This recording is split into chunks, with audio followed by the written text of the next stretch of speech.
विधायिका को लोग ऐसा ना मान लें कि ये कोई ड्रामा कंपनी है, कोई लाल टोपी, कोई नीली टोपी, कोई पीली टोपी, कोई हरा टोपी पहन करके आकर के एक नई परिपाटी शुरू हो गई है। उत्तर प्रदेश विधानसभा में बजट सत्र में राज्यपाल के अभिभाषण पर बहस के जवाब में बोलते हुए मुख्यमंत्री योगी आदित्यनाथ ने कहा कि लोकतंत्र की सबसे बड़ी ताकत संवाद है। राज्यपाल का अभिभाषण सरकार का दस्तावेज होता है। सदन में चर्चा से प्रदेश के विकास के लिए दिशा दृष्टि मिलती है। राज्यपाल जी के प्रति मैं आभार प्रकट करता हूँ। इस दौरान सीएम योगी आदित्यनाथ ने नेता प्रतिपक्ष पर तंज कसते हुए कहा कि नेता प्रतिपक्ष राम गोविंद चौधरी बेहद सरल व्यक्ति हैं, लेकिन गलत पार्टी में होने के कारण कभी कभी भटक जाते हैं। इसके साथ ही सीएम योगी आदित्यनाथ ने नेता प्रतिपक्ष राम गोविंद चौधरी की लाल टोपी पर भी चुटकी ली और कहा कि विधायिका को ड्रामा कंपनी ना मान ले, कोई लाल टोपी कोई हरी टोपी, पता नहीं ये क्या परिपाटी बन गई है, पता नहीं ये लोग घर पर भी टोपी पहन कर ही रहते हैं या नहीं। इस दौरान एक किस्सा बताते हुए सीएम योगी आदित्यनाथ ने कहा कि तो मैं एक कार्यक्रम में गया था, तो अन्नप्राशन के लिए छोटा सा 6 महीने का बच्चा था, उसको अन्नप्राशन के लिए मैंने उठाया। तब तक जिस महिला का वो बच्चा था उसके साथ एक लगभग 2.5-3 साल का एक बच्चा और था।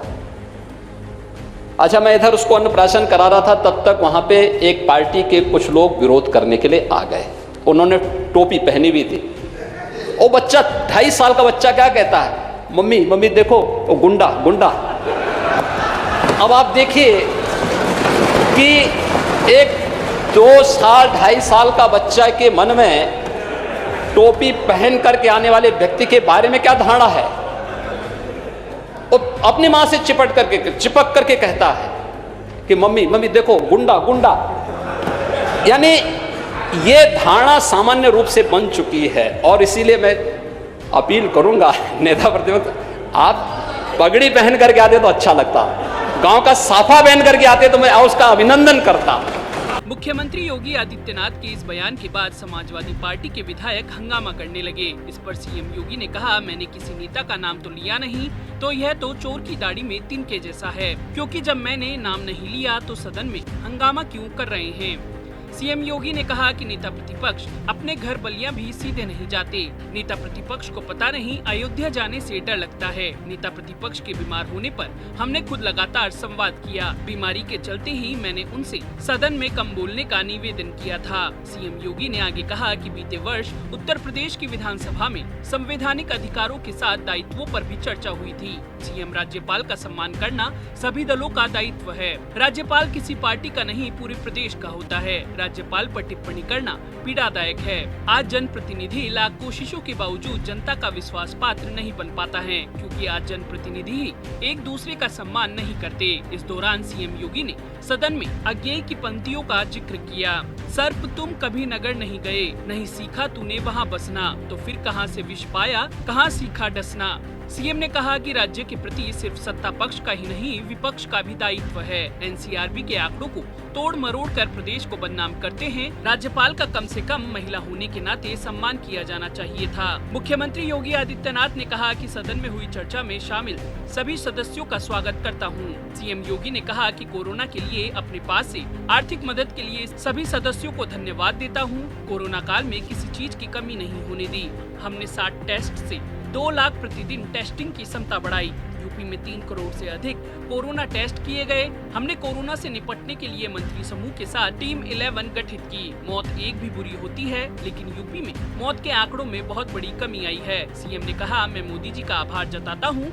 भारत सरकार ने पूरी मदद की है। WHO ने भी यूपी के कोरोना प्रबंधन को सराहा है। WHO ने ऐसा करके यूपी के लोगों को सम्मानित किया है। एक बुजुर्ग महिला ने पूरे जीवन की पूंजी और मकान दान देने का निवेदन किया है। बुजुर्ग महिला ने अपने पूरे जीवन की पूंजी दान कर दी। पीपीई किट घोटाले के नाम पर भी सरकार पर आरोप लगाए गए। पीपीई किट की भारत सरकार की HNL संस्था ने सप्लाई की। पीपीई किट की SPGI, KGMC, IIT कानपुर जैसे संस्थानों से जांच कराई। सीएम योगी ने आम आदमी पार्टी पर निशाना साधते हुए कहा कि दिल्ली सरकार के एक व्यक्ति ने किसी जिले में पल्स ऑक्सीमीटर घोटाले का आरोप लगाया था, जिसकी भी हमारी सरकार ने जाँच कराई। हमने दिल्ली के भी रेट मंगाए थे, जहां यूपी से महंगे दाम पर खरीद हुई। दिल्ली में महंगे दाम पर खरीद होने के बाद उस व्यक्ति की जुबान नहीं खुली। इसके साथ ही मुख्यमंत्री योगी आदित्यनाथ ने नाम लिए बिना राहुल गांधी पर निशाना साधते हुए कहा कि जिन्हें यूपी के लोगों ने सांसद बनाया वो केरल जाकर यूपी के लोगों की खिल्ली उड़ा रहे हैं। इसके बाद सदन में कांग्रेस ने सीएम के बयान पर हंगामा शुरू कर दिया। हमने किसी का नाम नहीं लिया, चोर की दाढ़ी में तिनका। यूपी और अमेठी के लोगों को कौन अपमानित कर रहा है? केरल सनातनी धरती है। आदि शंकराचार्य केरल में ही जन्मे थे। इसके बाद सीएम योगी ने प्रियंका गांधी पर निशाना साधते हुए इशारों में कहा कि यूपी आएंगे तो मंदिर भी याद आने लगता है। जानते हैं वृंदावन को बचाओ, जिसका कंस बाल बांका नहीं कर पाया उसका और कौन बाल बांका कर पाएगा। जब सेना बॉर्डर पर दुश्मनों को जवाब देती है तो सेना को हतोत्साहित किया जाता है। आपके पास इटली जाने का समय था, अमेठी आने का नहीं। ये मानसिकता हम सबको चिंता में डालती है। आगे मुख्यमंत्री योगी आदित्यनाथ ने कहा कि कोविड के दौरान भी मुझसे 1000 बस देने की बात कही गई। एक माताजी ने तो जीवन भर की कमाई दे दी। कांग्रेस महासचिव का पत्र आया कि 1000 बस देना चाहती हूँ। मैं खुश हुआ, लेकिन जब जांच कराई तो कोई स्कूटर तो कोई 3 व्हीलर निकला। ये मजाक नहीं था तो क्या था? हर चीज में राजनीति नहीं करनी चाहिए। किसी के यहाँ दुखद घटना होगी और आप डीजे बजाएंगे तो कैसा लगेगा? सीएम योगी ने कहा कि स्वाभिमानी व्यक्ति होगा, पटक कर मारेगा। अगर कांग्रेस बस देना चाह रही थी तो कोटा में फंसे छात्रों को बस क्यों नहीं उपलब्ध कराई गई? महामारी के दौरान कांग्रेस ने भद्दा मजाक किया है। पॉलिटॉक्स ब्यूरो, उत्तर प्रदेश।